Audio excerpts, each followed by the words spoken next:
அரசு பள்ளி வறுமையின் அடையாளம் அல்ல, பெருமையின் அடையாளமாக தமிழக அரசு வழிநடத்தி வருவதாக தமிழக ஆரம்ப பள்ளி ஆசிரியர் கூட்டணி மாநில பொதுச் செயலாளர் ரா. தாஸ் பேட்டி. செங்கல்பட்டு மாவட்டம் மதுராந்தகத்தில் தமிழக ஆரம்ப பள்ளி ஆசிரியர்கள் கூட்டணி செங்கல்பட்டு மாவட்ட தேர்தல் நடைபெற்றது. இதில் தமிழக ஆரம்ப பள்ளி ஆசிரியர்கள் கூட்டணியின் செங்கல்பட்டு மாவட்ட தலைவராக பூபதி, மாவட்ட செயலாளராக கங்காதரன், மாவட்ட பொருளாளராக இளமாறன் ஆகியோர் ஒருமனதாக தேர்வு செய்யப்பட்டனர். அவர்களுக்கு தமிழக ஆரம்ப பள்ளி ஆசிரியர்கள் கூட்டணியின் மாநில பொதுச் செயலாளர் தாஸ் அவர்கள் புதிய நிர்வாகிகளுக்கு சால்வை அணிவித்து நிர்வாகிகளுக்கு சான்றிதழ் வழங்கப்பட்டது. இந்த நிகழ்ச்சியில் ஆசிரியர்கள் பலர் கலந்து கொண்டனர். தமிழக ஆரம்ப பள்ளி ஆசிரியர் கூட்டணி மாநில தலைவர் ரா. தாஸ் செய்தியாளர்களிடம் கூறுகையில், தமிழ்நாடு அரசு பள்ளி வறுமையின் அடையாளம் அல்ல, பெருமையின் அடையாளமாக தமிழக அரசு வழிநடத்தி வருகிறது. தமிழக அரசு பள்ளிகளில் தற்பொழுது 3 லட்சத்திற்கும் மேலான மாணவர்களை அரசு பள்ளியில் சேர்த்துள்ளோம். இது வரலாறு காணாத நிகழ்வாக இருந்து வருகிறது.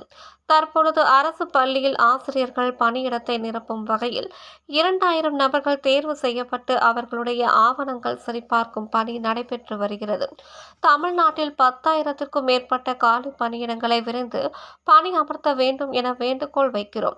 பழைய ஓய்வூதிய திட்டத்தை வழங்கிட வேண்டும். CBSஐ ரத்து செய்ய வேண்டும். இதேபோன்று இடைநிலை ஆசிரியர்களின் ஊதிய முரண்பாடு, மத்திய அரசுக்கு இணையான உதயத்தை தந்தவர் டாக்டர் கலைஞர். அதேபோன்று விடுபட்ட இடைநிலை ஆசிரியர்களுக்கு உடனடியாக மத்திய அரசுக்கு நிகரான ஊதியத்தினை வழங்கிட வேண்டும்.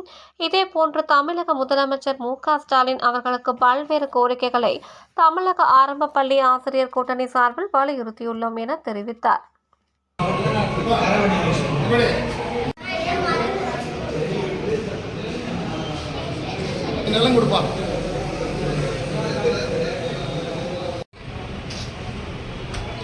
Okay sir.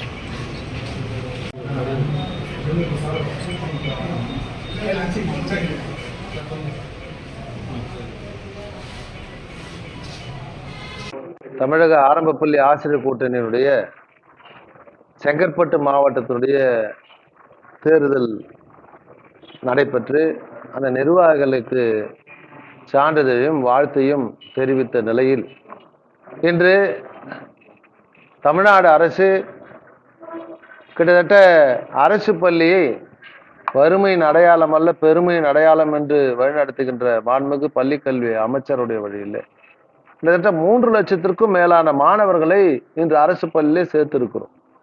இது வரலாறு காணாத நிகழ்வாக இன்று தமிழ்நாட்டு வரலாற்றில் இருக்கிறது.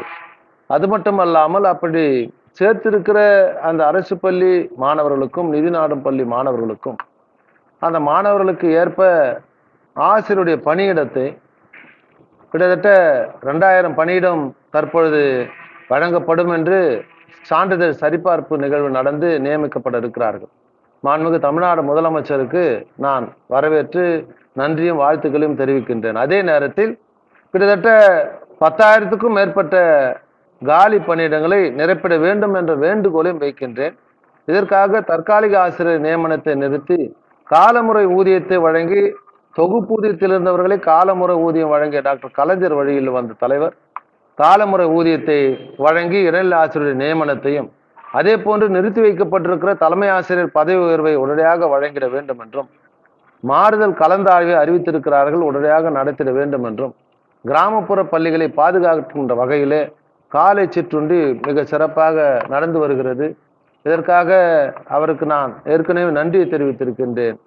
அதே நேரத்தில் மாணவருடைய நலனை கருதி மாணவருடைய உயர்கல்விக்கும் மாணவர் வராதவர்களை கண்டுபிடித்து மேற்கல்வி அளிக்கின்ற வகையிலும் அரசு பள்ளி மாணவர்களுக்கு உதவித்தொகைகளை வழங்குகின்ற வகையிலும் இன்று பள்ளிகளுடைய எண்ணிக்கை மல்கி பெருகிக் கொண்டிருக்கிறது.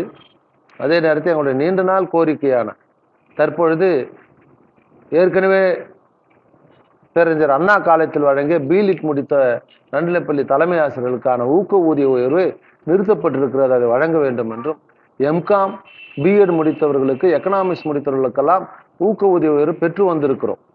அதை தற்பொழுது அரசாணை போட்டு நிறுத்தியிருக்கிறார்கள். அவர்களுக்கான குறிப்பாக பிடித்தம் செய்து அவருடைய ரெக்கவரி செய்கிற நிலையிலே குறிப்பாக 5400 தர ஊதியத்தை பிடித்த செய்தி 27 லட்சம் ரூபாய் ரெக்கவரி செய்திருக்கிறார்கள். அந்த தடையானையெல்லாம் நிறுத்தி அதை நிறுத்த வேண்டும் என்ற வேண்டுகோளை நான் மிகு தமிழ்நாடு முதலமைச்சருக்கு வேண்டுகோளாக நான் வைக்கின்றேன். இதை தலையிட்டு உடனடியாக ஆசிரியருக்கு வாழ்வு தருகிற பாதுகாக்கிற தமிழ்நாடு முதலமைச்சர் இதை தலையிட்டு உடனடியாக அதை நிறுத்தம் செய்து ஆசிரியர்களை மனமகிழ்ச்சியோடு பணி நிறைவு செய்ய அவர்கள் வழிவகை செய்ய வேண்டும் என்ற வேண்டுகோளை வைத்து பழைய பென்ஷனை நம்பி இருக்கிறோம் தலைவரிடத்திலே. எனவே பழைய பென்ஷனை அவர்தான் தருவார். பழைய பென்ஷனை தர வேண்டும் என்ற வேண்டுகோளை சிபிஎஸ்இ ரத்து செய்ய வேண்டும், செப்டம்பர் மாதத்தில் அறிவிப்பார் என்ற நம்பிக்கையோடு நாங்கள் பயணித்துக் கொண்டிருக்கிறோம். அதே போன்று இடைநிலை ஆசிரியர் ஊதிய முரண்பாடு, மத்திய அரசுக்கு இணையான ஊதியத்தை தந்தவர் டாக்டர் கலைஞர். எனவே மத்திய அரசுக்கு இணையான ஊதியத்தை விடுபட்டிருக்கிற தற்பொழுது பாதிக்கப்பட்டிருக்கிற இடைநிலை ஆசிரியருடைய குறைந்தபட்ச அந்த தம்பிகளுக்கு அந்த ஊதிய முரண்பாடை நீக்கி மத்திய அரசுக்கு இணையான ஊதியத்தை வழங்கிட வேண்டும் என்ற வேண்டுகோளையும் இந்த நேரத்தில் வைக்கின்றேன். இந்த மேலும் பல்வேறு கோரிக்கைகளை தமிழ்நாடு முதலமைச்சர் வைத்திருக்கிறோம். ஆசிரியர் அரசு ஊழியர்களை பாதுகாப்பார் என்று நான் நம்புகின்றேன். தமிழக ஆரம்பப்பள்ளி ஆசிரியர்களுடைய மாநில பொதுச் செயலாளர் டாக்டர் மாநில ஒருங்கிணைப்பாளர் இரா தாஸ்.